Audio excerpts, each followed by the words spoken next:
네, 여러분 안녕하십니까. 투자일전 마수 강병욱입니다. 네, 안녕하세요. 이미지입니다.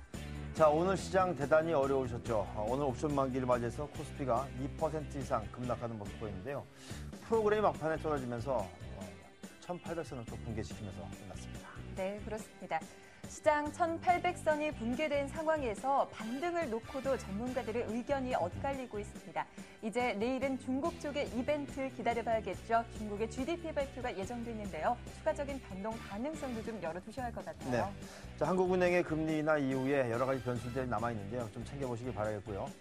자, 매주 목요일 투자일전 마수는 재테크와 관련되는 프로그램을 준비했는데요. 오늘은 보험 리모델링하고 관련된 내용들을 준비했다죠? 네, 그렇습니다. 1시간 동안 저희와 함께해 주시기 바랍니다. 투자일전 마수 51번째 공방 지금 바로 시작합니다.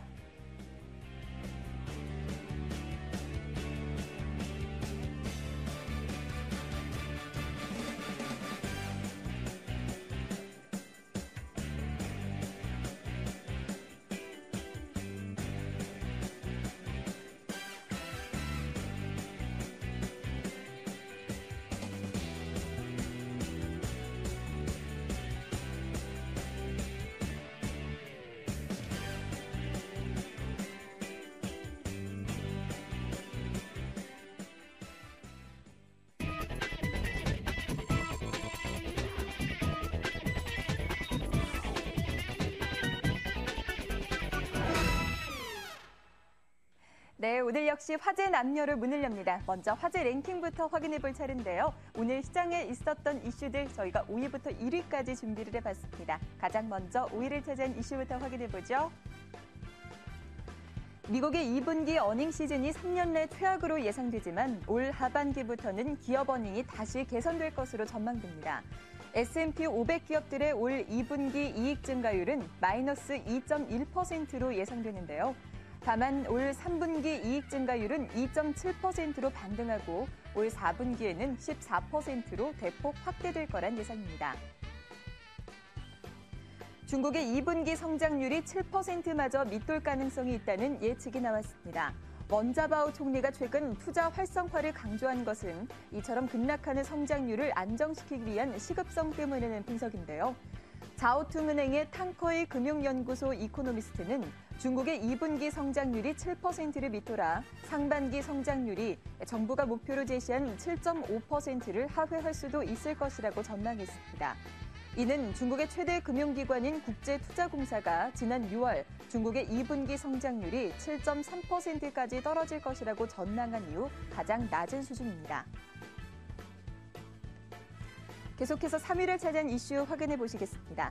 서울시가 오세훈 전 서울시장이 역점을 두고 반포 한강공원 내 조성했던 세빛 둥둥섬에 대해 총체적 부실 사업으로 결론을 냈습니다. 사업 시행자인 플로썸과 체결한 사업 협약이 관련 법령이 정한 시의회 동의 절차를 무시한 데다 일방적으로 사업자에 유리하게 이뤄졌다는 건데요. 이와 관련해 서울시는 그동안 제기된 문제점에 대해 특별 감사를 실시한 결과 사업 협약 무효 사유에 해당될 수 있는 정도로 중대한 하자가 드러났다며 이같이 밝혔습니다.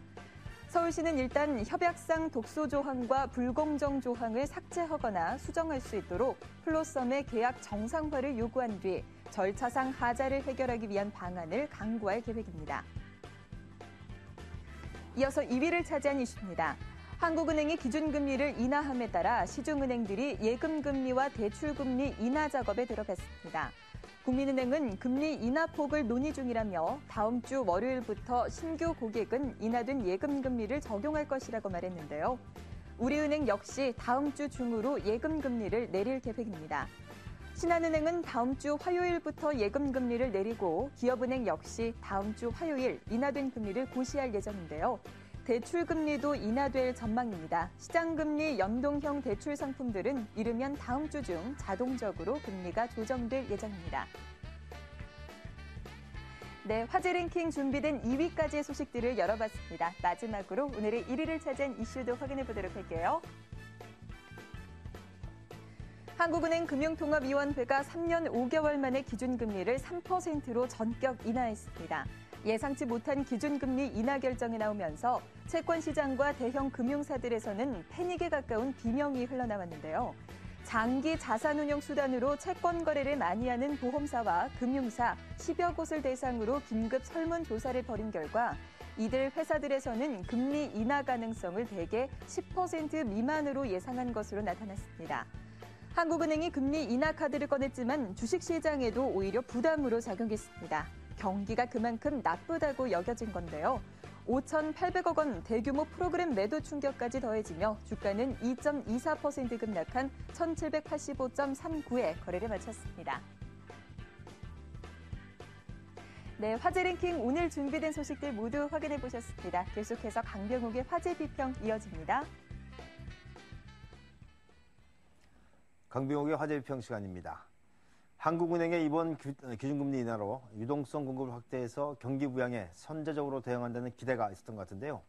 하지만 결과는 그다지 긍정적이지 않았던 것 같습니다. 한국은행이 금리 인하 시기를 놓쳐서 대외 불안이 고조된 국면에서 시장의 압력에 못 이겨서 금리를 인하했던 바람에 이 코스피는 급락해서 오히려 더 어려웠다는 그런 지적들이 나오고 있는데요.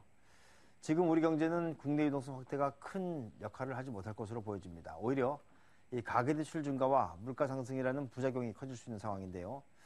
금통위가 전혀 부작용에 대해서는 고려치 않은 것인지 아닌지 모르겠습니다. 어찌 하는 일이 대체로 다 아마추어 같은지 모르겠습니다. 근데 개나리는 언제 피나요? 예. 자, 두 번째입니다. 이 한국은행이 금리 인하를 결정하자 달러 수요가 가파르게 늘고 있습니다. 이 기준금리 인하로 주요 선진국과 우리나라의 금리 차가 좁혀지면서 이 외국인들의 채권 매도가 급증한 영향이 컸던 것으로 보여지는데요. 오늘 원달러 환율은 10원 넘게 변동하면서 1,151원 50전에 장을 마쳤습니다. 어제 마스터에서 예상했던 일 그대로 벌어졌죠. 금리 인하는 원화 가치 하락을 가져오고 이것은 외국인 매도가 이어질 것으로 예상을 했었는데요. 환율이 올라가는 걸 보니까 어쩌면 금융시장의 혼란을 뒷전으로 하고 이 수출 대기업들의 실적 둔화 우려를 불식시키기 위한 조치가 아니었는지 의심이 가기도 합니다.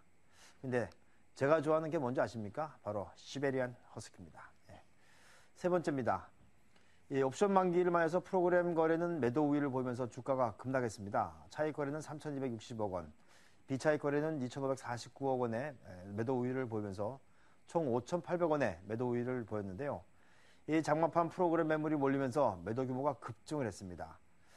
사실 오늘 아침까지만 하더라도 만기 전망은 그다지 부정적이지 않았는데요. 하지만 금리 인하 발표 이후에 쏟아진 외국인 선물 매도가 프로그램 매도를 불러서 나온 것으로 판단을 하고 있습니다. 자, 이제 만기가 지난 이후에 수급은 어떻게 될까요? 정말 긴장감 때문에 손이 다 떨리는 그런 상황입니다. 자, 마지막 소식입니다. 이 세계 최대 옥수수 수출국 미국이 25년 만에 최악의 가뭄으로 올해 옥수수 수확량 전망치를 낮추면서 세계 경제가 에그플레이션 위기에 직면했다고 합니다. 미국은 옥수수뿐만 아니라 밀, 대두 등 식량 자원을 공급한 나라이기 때문에 미국의 가뭄이 식량 인플레이션 부담을 가중시킬 것으로 우려가 되고 있는데요. 이 이머징 마켓의 경기가 좋아지면서 식량 소비는 늘어나는 데 비해서 경작지는 기상이변 때문에 줄어든다고 하죠. 이제 밥값까지 뛰게 되나요? 일찌감치 농촌 내려가서 콩이라도 심어야 하는 거 아닌지 걱정이 됩니다. 콩이요, 쌀이랑 바꿔 먹어야죠. 자, 지금까지 화제 남녀였습니다.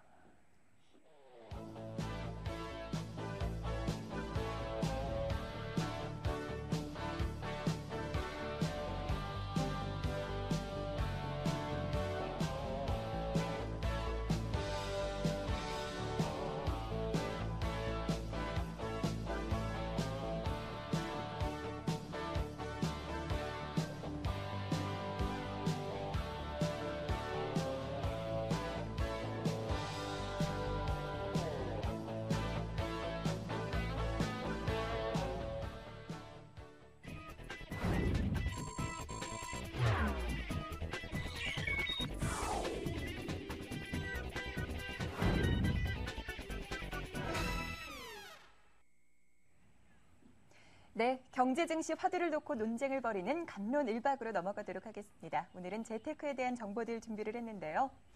예, 그렇습니다. 최근 재테크 시장에서 가장 큰 이슈가 되고 있는 것이 바로 보험 리모델링과 관련된 내용들인데요. 우리나라 사람들 본인이 가입한 보험에 대해서 꼼꼼하게 다 아시는 분들이 많지 않은 것 같아요. 네, 그렇습니다. 자신에게 꼭 맞는 보험 상품을 가입하는 것 무엇보다 중요할 것 같은데요. 오늘은 보장성 보험 리모델링에 대한 정보들을 준비를 했습니다. 함께 해주실 분 소개해드릴게요. 라임에셋 매니지먼트 진태환 PB 자리하셨습니다. 어서 오세요. 오세요. 안녕하십니까. 예. 자, 보험 처음부터 제대로 알고 가입하는 것도 중요하겠지만 이미 가입한 보험에 대해서도 점검하는 것이 필요해 보이는데요. 자, 오늘의 주제 먼저 확인해 보도록 하겠습니다.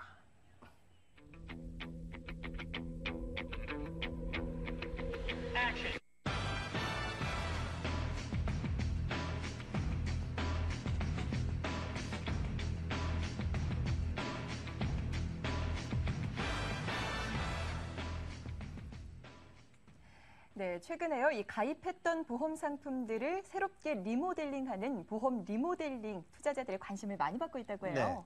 이제 보험이라고 하는 게 사실 워낙 장기간에 걸쳐서 이제 가입하는 것이기 때문에 일정 기간 정도 지나고 나면 한 번쯤은 좀 점검을 해야 되는 것이 아닌가 싶은 생각이 들어요. 네, 그렇습니다. 사실 가입해놓은 보험 상품에 대해서 잘 모르시는 분들이 많은 것 같아요. 리모델링도 중요하겠지만 무엇보다도 처음부터 좀 꼼꼼하게 따져보고 가입하는 게 더 중요할 것 같은데요. 글쎄요, 뭐 내구재들 있죠. 자동차도 그렇고 가구도 그렇고 좀 쓰고 나면 바꾸듯이 이 보험 같은 것도 상황에 맞게 좀 리모델링을 해서 나가는 것이 어떻겠나라는 생각이 좀 들기도 합니다. 예. 네, 맞는 말씀인 것도 같은데, 자, 올바른 보험 상품 관리, 보험 리모델링에 대해서 지금부터 진태환 PB와 함께 낱낱이 파헤쳐 보도록 하겠습니다. 네. 자, 보험 상품에도 이제 여러 종류가 있는 것으로 알고 있는데요. 이 보험 리모델링을 할 때 이 저축성 보험보다는 이 보장성 보험 쪽에서 하는 게 더 많죠. 네, 그렇습니다. 예. 아무래도 이제 저축성 보험 같은 경우는 대부분이 이제 투자 자산으로 여기지 그 보장성 보험처럼 보험 상품이라고 생각하지 않습니다. 일반적으로 대부분들이 이제 보험자가 들어가니까 이거는 보장성 보험이랑 저축성 보험이랑 비슷한 상품이 아니라고 생각하는데 보장성 상품은 말 그대로 나의 위험을 해체해주는 보장성 상품뿐이고요. 저축성 상품은 이렇게 생각하시면 될 것 같습니다. 장기 투자하는 그냥 장기 투자 상품이라고 생각하시는 게 맞는 것 같습니다. 근데 일반적으로 우리 저축성 보험에 가입하면 저축성 보험에 뭐 조금 옵션으로 해가지고 보장해주는 그런 거 있잖아요. 예, 물론 있습니다. 그러니까 그럴 때는 일반적으로는 보장성 보험을 따로 가입하고 저축성 보험을 따로 가입하는 게 유리한데요. 왜냐하면은 각자 필요성이 약간 틀릴 때가 있습니다. 그런데 저축성 보험에 저축성 보험을 가입할 때 만약 저축성 보험을 가입할 때 보장성이 좀 부족하다 싶을 때는 그걸 또 추가해서 갈 수도 있는 부분이 있죠. 네, 그렇군요. 근데 예전에는 사실 그 이 보험 리모델링이라는 게 없었는데 상품도 많아지고 네. 그러다 보니까 이제 리모델링에 대한 관심들이 높아진 것 같은데요. 자, 먼저 보험 리모델링을 해야 되는 이유가 있다면 뭘까요? 뭐 이게 뭐 상품이 많아지고 한 것도 있겠지만 다른 이유들도 있을 것 같은데요. 일단 그 대부분이 보험 한두 개 정도는 다 가입해 있을 거라고 생각합니다. 그러니까 지금 생명보험 같은 경우도 통계 자료를 보면 한 명당 1.7개 정도를 가입돼 있다고 하더라고요. 1.7개요? 예. 근데 뭐 손해보험까지 합치면 좀 무수히 많은 보험을 들어있을 거라고 생각하는데 혹시 교수님 같은 경우 보험 가지고 계시죠? 저도 보험이 있고요. 저는 제 직장 생활 초기에 예. 이렇게 저기 그 사무실 오신 아주머니들이 껌 하나 줄 때마다 보험을 들었던 것 같아요. 맞습니다. 그래가지고 보험이 뭐 한 100개 정도 됐는데 나중에 어렵더라고요. 네. 그러시면 그럼 혹시 가입돼 있는 보험이 어떤 건지 혹시 알고 계십니까? 그건 모르죠. 그거 다 알면 다치는 줄 알고. 예, 그냥 뭐, 맞습니다. 실은 그게 가장 큰 문제인 것 같아요. 내가 필요해서 이제 그 가입을 했는데 그 가입한 보험이 뭔지를 모르는 거예요. 사실 일반적으로 지금은 좀 많이 좋아졌는지 몰라도 제가 이제 처음에 직장 생활할 때 뭐 한 20년 전에 이럴 때는 보험을 가입했는데 내가 왜 필요한지도 모르고 들었던 것 같아요. 그렇죠. 아무래도 이제 네. 뭐 기본적으로 이렇게 접할 경우도 별로 없고요. 대부분이 이제 보험을 판매하는 사람들이 직접 이렇게 찾아가서 거기에 대해서 그냥 설명해주고 아무 지식이 없는 상태에서 가입을 하게 되니까 이게 무슨 보험인지도 모르고 그 일단은 좋다고 해서 가입을 했는데 이게 어떤 보장을 해주는지 모르는 이유는 가입을 하자마자 바로 서랍장에 넣어놓거나 장롱송에 넣어놓고 들여다보지 않는다는 거죠. 맞아요. 네. 그게 가장 큰 문제입니다. 이제 그래서 예, 근데 그렇게 되면 어떻게 해요? 보험에서 그러면 좋은 보험, 나쁜 보험 이런 것도 구분이 되는 거예요? 일단 보험에서 좋은 보험, 나쁜 보험이라고 이제 구분할 수 있겠냐고 하면 혹시 그런 보험이 있겠다라는 생각이 드십니까? 글쎄요, 뭐 보험금을 나중에 잘 주면 좋은 보험이고 맞습니다. 보험금 나중에 잘 안 주면 나쁜 맞습니다. 보험이 그런 거 좋은 아닌가요? 보험은 나한테 가장 보장의 혜택을 가장 잘 주는 거겠죠. 근데 나쁜 보험은 나에게 보장의 혜택을 주지 않는 거예요.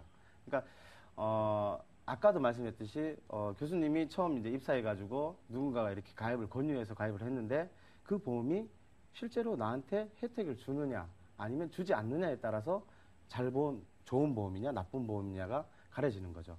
근데 보험 리모델링이 필요한 것도 마찬가지 이유입니다. 예. 그러니까 이제 나쁜 보험은 쳐내고 좋은 보험은 계속 네. 유지를 하고 이제 그런 쪽으로 가는 것이 맞습니다. 리모델링의 기본적인 이유다 이제 그런 예, 말씀이시네요. 그렇습니다. 아 그렇군요. 예. 그렇다면 이 보험 리모델링의 장점들에 대해서 조금 더 구체적으로 알아보고 싶은데요. 예.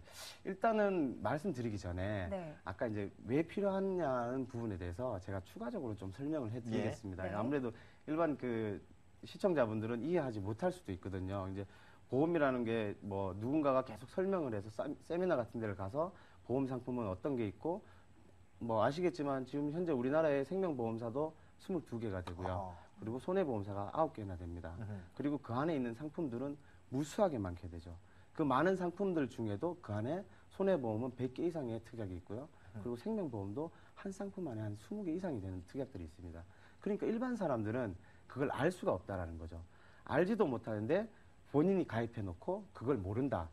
그러다 보니까 이 보험 리모델링이 필요한데 이런 상황이 어떻게 발생하냐면 아까처럼 그런 구체적인 것처럼 예를 들어가지고 이 보험을 가입했는데 이 보험을 가입하는 거를 우리가 쇼핑을 했다고 생각을 해볼게요. 만약 네. 백화점 가서 쇼핑을 할 때 쇼핑하실 때 어떻게 하십니까? 아무래도 이제 그 옷의 뭐 질감이라든가 그리고 뭐 나한테 디자인이 맞는지 그리고 예쁘게 보이는지 생각하고 그 옷을 또 입어보기도까지 네. 하고 보통 구매를 하죠. 근데 이런 경우가 있어요. 지나가다가 보니까 그 옷이 너무 예쁜 거예요. 근데 마네킹 사이즈도 나랑 비슷해요. 그러다 보니까 그냥 저기 있는 거 나 그냥 주세요. 소위 충동구매. 그렇죠. 예. 근데 아까 말씀하신 것처럼 대부분이 보험을 가입하는 게 주변의 지인이라든가 아니면 뭐 마케팅 수단들을 통해서 그냥 가입을 하게 되죠. 그러고 난 뒤에 장롱 속에 넣다 보니까 나중에 내가 그 보장이 필요할 때 봤는데 보장이 안 될 수도 있다라는 거예요. 옷을 그렇게 사갔는데 집에 가서 안 맞을 수도 있잖아요. 그거랑 마찬가지라는 거죠. 그리고 혼옷이 있게 되면 어떻게 하시겠습니까? 내가 열심히 이제 입어서 옷도 목도 해지고 팔도 이렇게 늘어나고 하면 그것 어떻게 하시겠습니까? 일단 뭐 수선을 좀 해야죠. 그렇죠. 아니면 버리든지. 그렇죠. 예. 뭐 혼옷하면 버리던가 아니면은 리폼을 해가지고 또 다시 재사용을 해야 되겠죠. 근데 마찬가지로 보험이라는 거를 잘못 가입했을 때도 있지만 가입을 해놓고 난 뒤에 잘 가입을 해놓고 난 뒤에도 그 시대에 맞지 않는 보험이라면 변경해야 되는 그런 리모델링 작업이 필요할 수도 있습니다. 그렇다면 저기 그 본인의 상황에 맞는 그런 저기 그 보험을 리모델링 할 때 뭐 자신의 어떤 저기 그 이 라이프 스타일이라든지 여기 이런 것 따라서 좀 바뀔 수가 있을 것 같아요.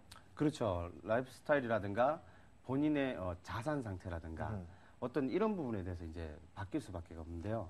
그러면 생명보험과 손해보험이 필요한 각각의 경우는 어떤 경우들이 있을까요?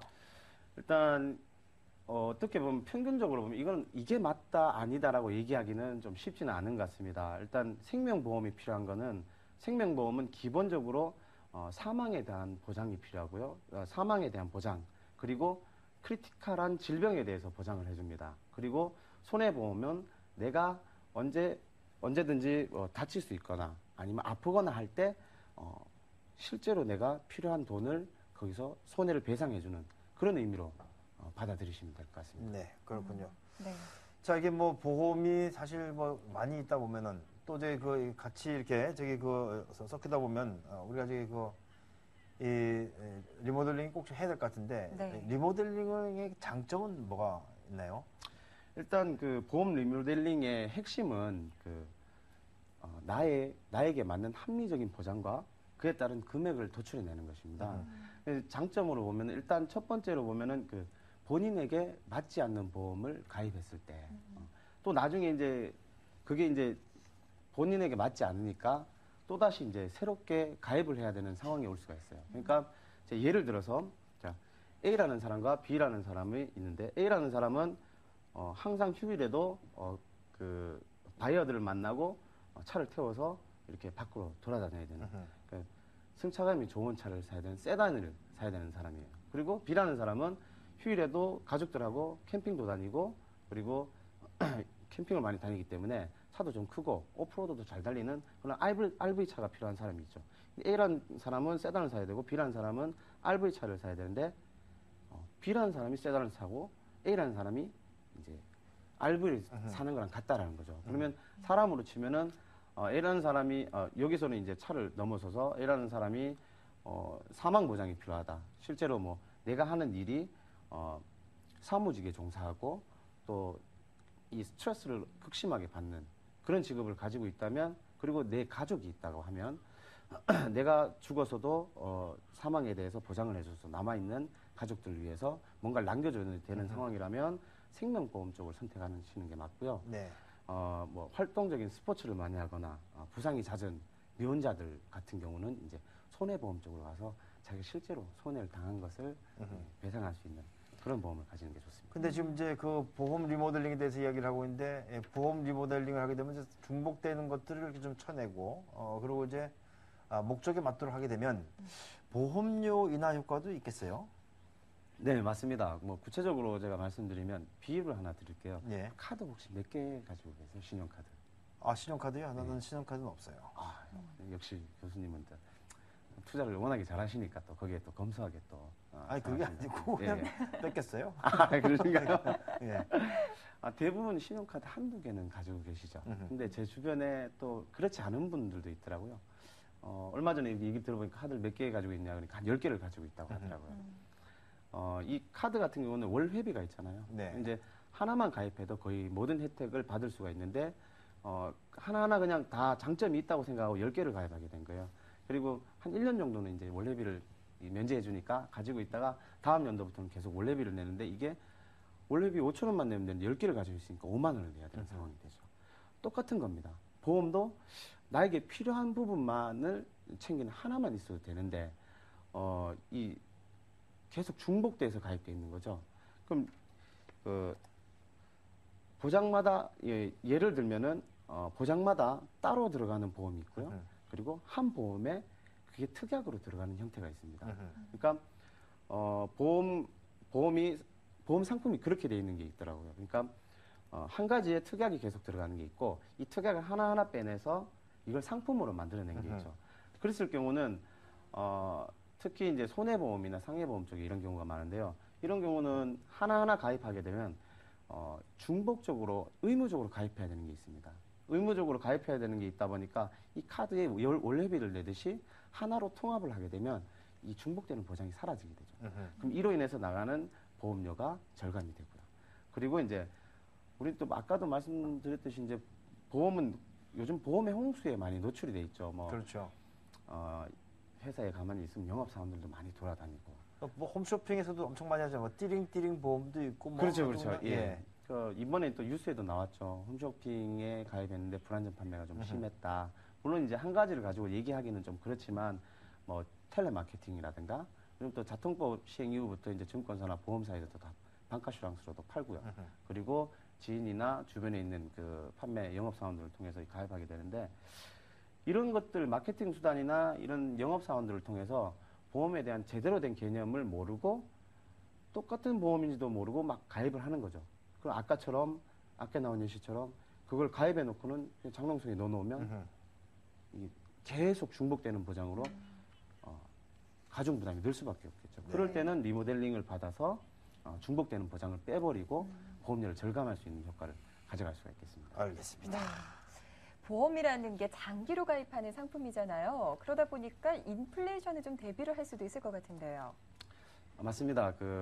가장 중요한 게 잘못 가입돼 있을 때는 이렇게 새롭게 리모델링해서 가입료도 좀 줄이고 나한테 맞는 보장을 가져가는데 실은 이런 인플레이션이나 이런 부분은 잘 가입돼 있는데도 리모델링을 할 수밖에 없는 상황이 되는 거죠. 무슨 내용이냐면 이제 보험을 잘 가입해서 이제 쭉 가져가고 있는데 세월에 뭐 장사 없다라고 얘기하지 않습니까? 그러니까 내가 한 20년 전에 부모님을 통해서 잘 보험을 가입을 했는데 지금 와서 이제 보니까 모자란다 이거죠. 보장액이. 뭐냐면 지금 말씀하신 인플레이션 그리고 의학기술의 발달 이런 부분 때문에 문제가 생기는데요. 구체적으로 제가 말씀드리면 현재 우리 암을 가지고 한번 구체적으로 말씀드리겠습니다. 네. 현재 2009년 국립암센터 자료를 보면요. 간암을 치료하는데 현재 한 6,622만 원 정도가 들어가고요. 예. 그리고 폐암을 치료하는데 4,671만 원 정도가 들어갑니다. 그리고 위암을 치료하는데도 거의 3천만 원이 조금 안 들어가는 금액이 들어가는데요. 20년 전에 이제 그 보장성 보험에 들어가신 분들은 그때까지만 해도 보장을 1억 그랬는데 1억? 아닙니다. 5억? 아닙니다. 그렇게 하면 가입 금액이 너무 커지고요. 예. 그때까지만 해도 암을 이제 정복하는데 암을 치료하는데 한 1,000만 원 정도만 하면은 1,000만 원. 충분히 또 기술이 그만큼 발달하지 않았기 때문에 또 그보다 더 크리티컬하면은 이제 사망할 수밖에 없었겠죠. 근데 치료할 수 있는 데까지는 한 1,000만 원 정도면 보장이 가능했는데 지금은 이제 지금 봐도 평균액으로 봐도 3천만 원이 다 넘어갑니다. 그렇네요. 그 이유가 이제 20년이 지나면은 뭐 화폐의 가치도 떨어졌을 거고 뭐 짜장면 값이 그때 한 1,000원 정도뿐이 안 됐는 거하고 똑같겠죠. 지금 4천 원 정도가 되고 그리고 이제 의학 기술이 계속 발달하다 보니까 장비들을 좀 계속 좋은 걸 쓰게 되고 약도 좋은 걸 쓰게 되고 그러다 보니까 보장 보험료가 1,000만 원뿐이 안 된다면 나머지 자기가 이제 치료를 할 때는 자부담비를 늘려야 된다는 거죠. 그러면 뭐 6천만 원이 드는 간암을 치료를 하려고 그러면 5천만 원 이상 되는 내 자비를 들여서 그렇네요. 해야 됩니다. 그렇게 되면 내가 열심히 모았던 투자 자산도 다 잃어버릴 수 있는 상황이 올 수 있다. 그렇군요. 이게 과거에 들었던 것은 이제 보장해주는 이 금액 자체가 작기 때문에 네. 이 리모델링을 통해서 그걸 또 늘려가는 그런 방법도 있을 것 같고 그렇다면 이제 사람들 수명이 늘어나고 있지 않습니까? 100세 시대라고 하는데 리모델링을 통해서 이 보장을 받는 기간도 더 늘릴 수도 있겠어요? 예, 맞습니다. 요즘 100세 시대가 한참 지금 이제 유행이지 않습니까? 근데 꼭 100세까지 살아야 되는 거 아니잖아요.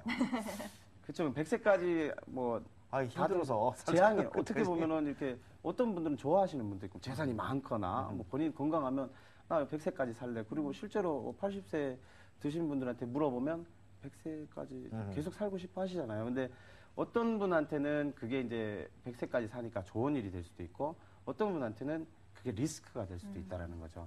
자산이 많고 많이 보장이 돼 있으면 본인한테는 행운이 될 테지만 자산이 많지 않고 보장이 제대로 안 돼 있다면 그게 리스크로 다가올 수가 있는데요. 100세 시대 이제 과거의 낮은 수명에 따라서 보장 기간이 실은 2009년 이전까지는 거의 80세 까지는 보장이 됐었는데 현재는 이제 100세까지 보장하는 상품들이 많이 나왔습니다. 특히 손해보험 쪽에서는 현재 110세까지 보장하는 상품이 나와 있는데요. 이 100세 리스크, 그러니까 기간에 대한 리스크를 좀 해치를 할 수가 있어야 되는데, 중요한 거는 왜 100세까지 가야 되느냐. 어떻게 보면은 지금 노인이 되신 분들은 80세 이상이 갈 확률이 20대, 30대보다는 적을 겁니다. 80세 이상 사실 확률이. 근데 20대, 30대에 있는 사람들은 100세까지 살 확률이 크겠죠. 계속 의학기술은 더 발달하고 인플레이션이 나오니까. 이제 60세 이후에는 또 하나의 리스크가 있습니다. 우리가 이제 아프거나 다치는 확률이 60세 이전과 이후가 완전히 많이 그렇죠. 틀리다는 거죠. 예. 60세 이후가 되면 다치는 경우도 많고 질병이 거의 대부분이 그때 오게 되거든요. 근데 80세가 넘어서도 보장을 못 받는다 그러면 아마 인생 사는 게 좀 피폐해지지 않을까. 그리고 자식에게도 요즘은 이제 본인이 아프거나 힘들면 자식에게도 민폐를 끼친다고 해서 본인은 노후를 많이 준비하듯이 이 보장성 보험도 그 리스크를 보완해 줄 수 있는 리모델링이 필요합니다. 알겠습니다. 네. 요즘에는 워낙에 상품들이 많다 보니까 처음에 가입하기 전에 꼼꼼히 살펴보는 게 무엇보다 중요할 것 같은데 처음에 상품을 잘 선택만 한다면 굳이 리모델링이 필요하지 않을 수도 있겠다라는 생각도 드는데요. 그렇죠. 네. 처음에 가입을 잘 하면 방금 전에 이제 장수 리스크라든가 아니면 가입 금액이 가입 금액 대비 보장해주는 금액이 작아지는 인플레이션 이 두 가지만 해치를 하신 리모델링만 하면 되겠습니다. 그런데 처음처럼 이렇게 보험 가입이 이제 제대로 안 돼 있거나 하면 문제가 되겠죠. 그래서 처음에 가입이 잘 돼 있으면 그 두 가지 리모델링만 하면 되고요. 그렇다고 리모델링이 절대적으로 가입만 잘했다고 되는 건 안 할 필요가 있다는 건 아닙니다. 각 내가 라이프 사이클마다 이벤트가 발생할 때마다 충분히 리모델링에 대해서 한번 검토를 해봐야 그렇죠. 됩니다. 뭐 저희 그 상황은 계속 변해나가는 것이기 때문에 처음에 잘 들었다고 해서 그것이 영원히 잘 되는 건 아닐 수도 있으니까. 맞습니다. 알겠습니다. 자, 이렇게 그 보험 리모델링 살펴보고 있는데요. 근데 보험 리모델링 할 때 유의사항이 있을 것 같아요. 어떤 점들에 주목하면서 리모델링에 임해야 되는 겁니까? 일단 간단하게 아까 그 리모델링을 굳이 가입하면은 내 필요한가에 대해서 잠시 설명했는데 그 중에 잠깐만 몇 가지만 짚어가도록 하겠습니다. 이벤트가 네. 어떤 이벤트가 있는지 잘 모르니까 간단하게 설명을 드릴게요. 네. 내가 알지 못하는 가족력이 발생한다든가, 그리고 내가 미혼으로 있다가 갑자기 결혼을 한다든가, 그리고 경제적인 규모가 증가하거나 감소할 때는 본인이 가지고 있는 보장 자산도 변형이 돼야 된다는 거죠. 그런 부분이 필요하기 때문에 뭐 본인의 소비라든가 투자, 보장에 대해서 적절하게 같이 이렇게 좀 이동이 돼야 될 거고요. 유의사항 빨리 좀 알아봤으면 좋겠어요. 유의사항에 대해서 말씀드리도록 하겠습니다. 이제 유의사항은 리모델링이 잘 돼 있다고 좋다고 하지만 네. 무턱대고 할 수는 없는 거거든요.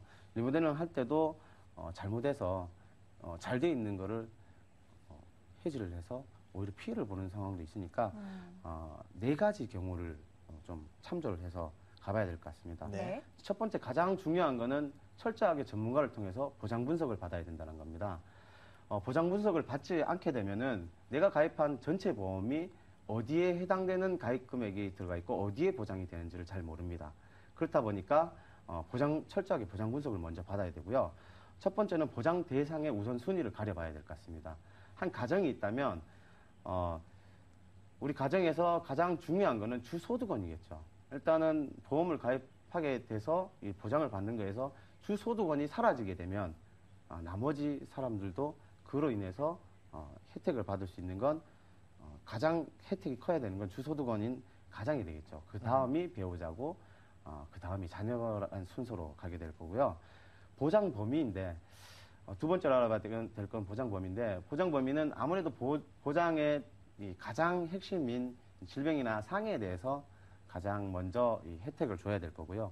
그 다음 리스크인 아까 주소득원인 가장이 사망했을 때, 일반 사망했을 때 확률이 큰 재사망보다는 확률이 큰 일반 사망을 했을 때 그 다음 보장이 들어가야 네. 될 거고요. 마지막으로는 이제 확률이 가장 낮은 재사망 쪽으로 순서대로 가는 게 좋겠습니다. 그리고 아까 말씀드린 것처럼 나의 경제 규모가 우리 가정의 경제 규모가 돈을 가면서 계속 많이 벌 수도 있고 감소할 수도 있습니다. 그러면은 이제 가장의 주소득원의 이제 사망 보장은 소득이 많으면 좀 증가를 해야 될 것이고 소득이 작으면 좀 감소를 해야 되는.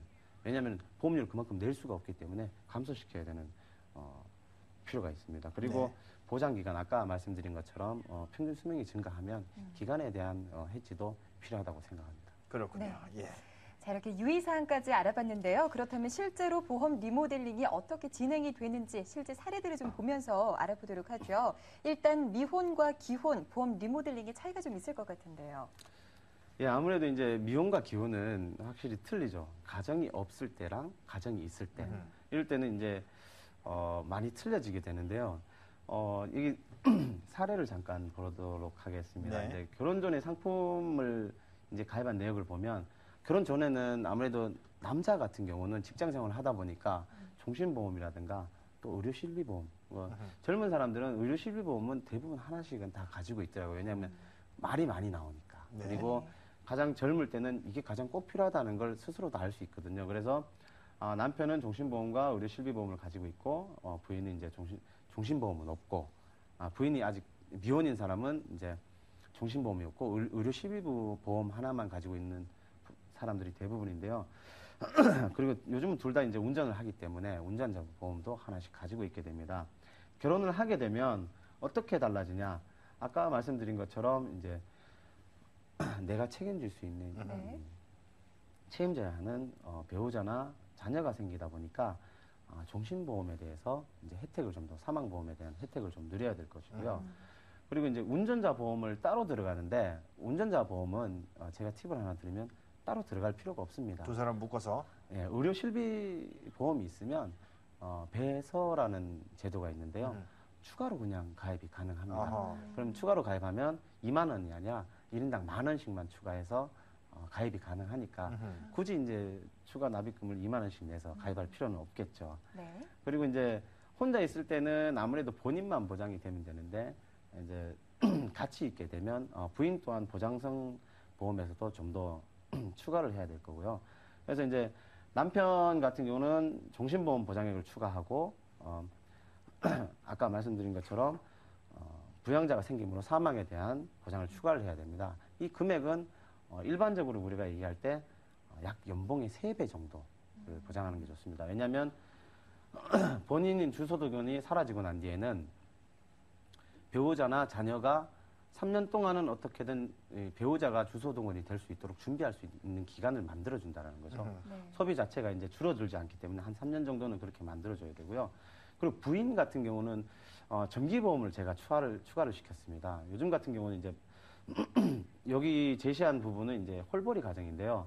홀벌이 가정이라 하더라도 가사의 노동에 대한 대가 그리고 자녀를 부양하는 어떤 그런 근로소득으로 소득원이라고 생각을 하고 아이가 클 때까지 단기간에 보장을 받을 수 있는 본인이 사망하게 되면 어차피 남편도 밖에서 일하게 되고 자녀를 키워주는 도우미가 필요하기도 하고요. 그리고 이제 뭐 가정을 봐주는 가정부도 필요하기도 하니까 예. 그런 것들이 좀 필요합니다. 알겠습니다. 네. 일단 뭐 물 한 잔 좀 드시고요. 예. 자, 이렇게 해서 우리가 그 이 기혼, 미혼인 경우에 그 리모델링 어떻게 하는지 살펴봤는데요. 이 40대 이상의 중년 부부들도 리모델링이 있을 것 같은데 네. 요거는 좀 간단하게만 좀 팁을 좀 주시죠. 알겠습니다. 네.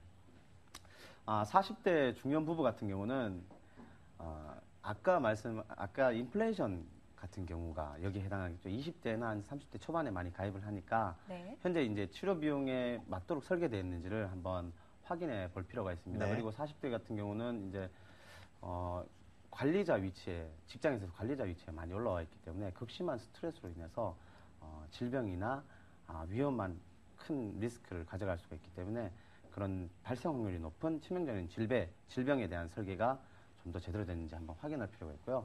그리고 이제 주택 구매로 인한 부채, 이게 또 하나의 문제가 될 수가 있습니다. 이제 부채를 가지게 되면 부채를 가진 상태에서 본인이 사망하게 되면 남은 대출금이 자녀들이나 남은 가족들한테 상속이 될 수밖에 없거든요. 뭐 주택을 큰 거를 가지고 비싼 걸 가지고 있다 하더라도 그만큼 대출금이 많으면 그걸 다 갚고 상속을 받아야 되기 때문에 거기에 대한 리스크를 좀 해소해 줄 필요가 있습니다.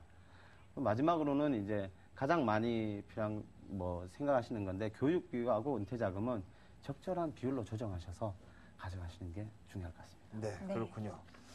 자, 이렇게 해서 보험 리모델링과 관련해서 전문가분의 말씀을 들어봤는데요. 뭐 상당히 좀 의미가 있는 시간이었던 것 같아요. 네, 그렇습니다. 자, 이번에는요, 실제 보장성 보험의 리모델링이 어떻게 이뤄지는지 사례들을 들어서 구체적으로 설명을 해주신다고 해요. 진태환 PB께 한 수 배워보도록 하죠.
안녕하십니까. 이제 보험 리모델링에 대해서 뭐 장점이라든가 보험 리모델링의 필요성에 대해서 앞 시간에 이제 말씀을 드렸는데요. 일단은 구체적인 사례에 대해서 이 시간에는 한번 짚고 넘어가 보도록 하겠습니다. 그 전에 제가 이제 잠깐 알려드릴 사항이 있는데요. 보험이라는 거 자체가, 인식 자체가 이렇게 좀 중요도가 많이 떨어지는 것 같습니다. 그래서 보험이라는 게 왜 중요한지에 대해서 잠시 설명을 드리도록 하겠습니다. 일단, 그림을 한번 보도록 하겠는데요. 네. 보험, 저희가 이제 인생을 살아가는데 생애 필요 자금을 만들기 위해서 투자를 하게 되죠. 근데 이 투자를 하는 자금이 산실되는 리스크를 좀 해치를 할 수가 있어야 됩니다. 그러니까 우리가 열심히 벌어서 그 돈을 열심히 벌어서 투자를 했는데 어느 날 갑자기 아프거나 다치거나 해서 큰 돈이 나가게 되면 그 투자 자산을 우리는 잃어버릴 수도 있다라는 거죠. 그만큼 부동산이나 뭐 이렇게 우리가 집을 만들어 놨다든가 투자 자산을 통해서 금융 자산을 많이 늘어놓은 상태에서 치명적인 질병이나 문제가 생겼을 때는 이 보험이 없을 시에는, 그리고 내가 잘못된 보험을 가입했을 시에는 큰 손실을 볼 수 있다는 걸 미리 한번 염두에 두고 다음 사례로 들어가도록 하겠습니다. 일단 이번 사례는 아까 말씀드린 것 중에 중복 보장이 되게 많아서 그 보장을 없애고 본인에게 맞는 보장으로 가져간 사례인데요. 미용실을 운영하고 있는 40대 후반의 모모 씨가 동네 미용실을 운영하다가 지인이나 고객 등을 통해서 많은 보험을 가입하게 됩니다. 그래서 이제 어느새 보험 증권이 한 30여 개가 됐는데 이걸 어떻게 해야 되는지에 대해서 저한테 이렇게 의뢰가 들어왔었는데요. 실제로 이제 가입한 걸 보면은 30개라는 보험에 가입돼 있지만 실제로는 각자 다르게 본인에 맞게 따로따로 이렇게 들어가 있는 것들이 아니라 대부분이 10,000원, 20,000원대의 보험이었고요. 그리고 아주 많은 중복 보장이 되어 있다는 거죠. 중복 보장으로 인해서 확률도 별로 되지 않고 확률도 얼마 되지 않고 기간 동안 엄청나게 짧았습니다. 그래서 10,000원짜리, 20,000원짜리 이 보험을 여러 개를 들다 보니까 이 30개 중에 본인이 이제 필요한 보험도 있겠지만 총 합쳐서 한 67만 원 정도의 보험료가 나가게 됐었는데요. 이 보험을 정리하기 위해서 좀 힘들었습니다. 본인이 이제 납입하고 있는 보험을 해지를 해야 되기 때문에 그 부분에 대해서 앞으로 나갈 보험료를 절약할 수 있다라는 설득을 하고 난 뒤에 리모델링을 했는데요. 이 가정은 이제 결혼을 좀 늦게 해서 자녀가 아직 어리고 해서 지금 이 미용실을 운영하고 있는 분도 배우자가 있습니다. 근데 남편이 있는데요. 남편은 오히려 이분보다 소득이 작아서 정기보험으로 일단 주소득원인 이분을 위해서 정기보험으로 사망보장을 가져가고요. 그리고 본인에게 맞지 않는 상해보험들은 다 해지해버리고 손해보험 하나만으로 가져가서 총 합쳐보니까 통합보험료가 한 25만 원대로 줄어들게 되었습니다. 그래서 42만 3천 원만으로도 본인이 필요한 자녀가 다 클 때까지 사망보장도 할 수 있고, 그리고 본인에게 필요한 질병보험금까지도 다 가져가면서도 40만 원 정도의 보험금을 절약할 수 있는 사례가 되었습니다. 다음 사례는요, 아까도 말씀드렸지만 40대 이상 정도 되면 우리가 주택을 마련하게 되는데요. 주택을 마련하면서 대출을 받게 되는데 이 대출로 인해서 만들어진 사례를 한번 말씀드리도록 하겠습니다. 50대 초반 중소기업 임원인데 월 급여가 한 500만 원 정도가 됩니다. 부인과 자녀가 있고요. 큰아는 군대를 갔고 둘째는 대학생이고 막내는 고등학교 2학년입니다. 2007년에 이제 5억 원의 아파트를 주택자금 대출을 받아서요. 한 3억 원 정도를 받아서 이자를 현재 납부하고 있는 상태고 올해 이제 원금까지 이제 납부를 하게 됐고요. 3년간 매달 마이너스 통장에서 100만 원 정도를 인출해서 사용하고 있다고 합니다. 너무 부담이 돼서 보험을 해지를 원한다고 저한테 이제 이걸 가져가야 될지 보험을 해지해야 될지에 대해서 의뢰가 들어왔었는데요. 아마 이 40대 후반이나 50대 초반인 분들이 집을 마련할 때는 이런 사례가 많을 거라고 생각합니다. 아무래도 이 자녀들이 많이 커서 교육비도 많이 들어가는 상태에서 생활비가 많이 들어가는 상태에서 집을 마련하기 위해서 대출도 받고 그러다 보니까 이 보험료를 내는 게 너무 아깝다라는 거죠. 잠깐 여기서 알고 가야 될 거는 보험은 없으면 없을수록 더 필요하다는 건데 여기서는 이제 또 그 부분에 대해서는 좀 잊고 있었던 것 같습니다. 그래서 월 수입 500만 원이고 뭐 보험료가 한 57만 원 정도 한 적당하게 나가고 있는 상황인데요. 한 가지 이분이 이제 잊고 있었던 부분은 만약에 대출이 한 현재까지 한 3억 3,600만 원 정도를 가지고 있는데 내일 만약에 내가 사망을 하게 되면 어떻게 되느냐를 잊고 있으신 것 같습니다. 이제 뭐 물론 이제 5억이라는 집이 있지만 내일 당장 사망하게 되면 종신보험료 뭐 한 현재 가입된 상태를 보면 종신보험이 한 1억 정도 한 40대에 가입해서 22만 원 뭐 그리고 의료시비 10만 원. 그래서 사망에 대한 보장이 한 1억 정도뿐이 안 돼 있는 상황입니다. 이런 상태에서 만약에 사망을 하게 된다면 가족들은 바로 이 대출금을 갚고 본인의 이제 그 주택을 상속을 받아야 되는 상황이 되는데 좀 쉽지 않은 결과죠. 아무래도 이제 집을 팔고 그 대출금을 갚아서 나머지 자금으로 다시 자금 지급을 마련해서 본인들이 살아야 되는 그런 위험에 놓이게 되는데요. 그래서 저는 이제 해지를 권유하지 않고 적당히 거기에 맞는 자금을 조정을 해서 다시 리모델링해서 계속 이어가기를 말씀을 드렸고요. 그리고 소비라든가 교육비를 조금 줄여서 적당한 생활비를 만들어 가도록 말씀을 드렸습니다. 그래서 종신보험도 여러분들은 이제 보험은 다 해지해야 된다고 생각하지만 해지하지 말고 이제 감액이라는 부분이 있거든요. 반 정도는 감액을 하고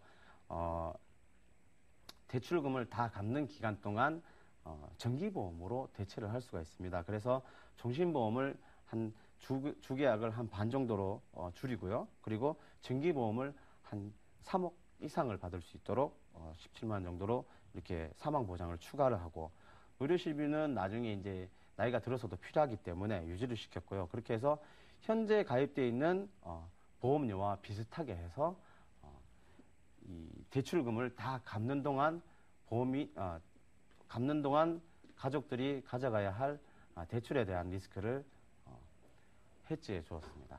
그래서 여기서 보면 두 가지 이제 사례를 보면요. 일단은 처음부터 이 사례를 봐서 처음부터 우리는 보험을 좀 꼼꼼하게 관심 있게 살펴보고 중복되지 않게 가입하는 게 가장 중요하고요. 그리고 각각의 이벤트가 있을 때는 결혼을 한다든가 아니면 이혼을 한다든가 아니면 자녀가 생겼다든가 그리고 집을 산다든가 이런 큰 이벤트가 있을 때는 내가 가지고 있는 보험을 장롱 속에만 넣어두지 마시고 바로 꺼내 보시고 그걸 다시 리모델링하는 그런 중요한 시점을 한번 만들어 보셨으면 하겠습니다. 감사합니다.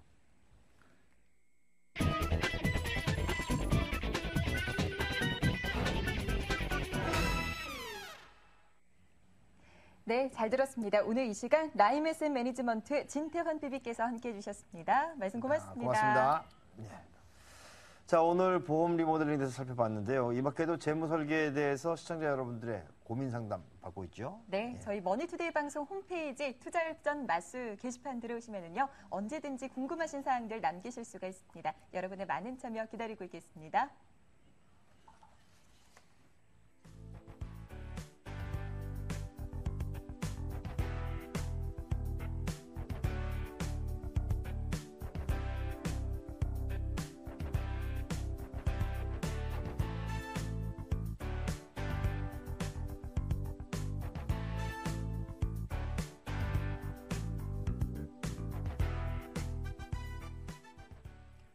네, 우리 시장이 오늘 급락한 다음에 유럽 시장도 약세를 보이고 있는 상황인데요. 자, 미국 시장 FOMC 의사로 별 내용이 없었고 실적도 큰 기대가 없고 기댈 곳은 찾아봐야 될 것 같은데 경제 지표는 잘 나왔을까요? 네, 그래도 오늘 경제 지표가 예상보다 좀 잘 나왔어요. 먼저 주간 신규 실업수당 청구 건수 35만 명으로 발표가 됐습니다. 전주 대비해서 2만 6천 명 감소한 것으로 나타났고요. 6월 수입물가 지수는 전월비 2.7% 하락을 했습니다. 예상치는 1.8% 하락이었네요. 자, 내일은 중국의 GDP 발표가 있습니다. 시장에 어떤 영향을 주는지 좀 봐야 될 것 같습니다. 네, 투자일전 마수 오늘 순서 여기서 마무리하겠습니다. 다음 주 월요일 증시 콘서트 호불호로 다시 찾아뵙겠습니다. 교수님 인사드릴 네. 시간이네요. 여러분 편안한 밤 보내세요. 굿나잇. 굿럭.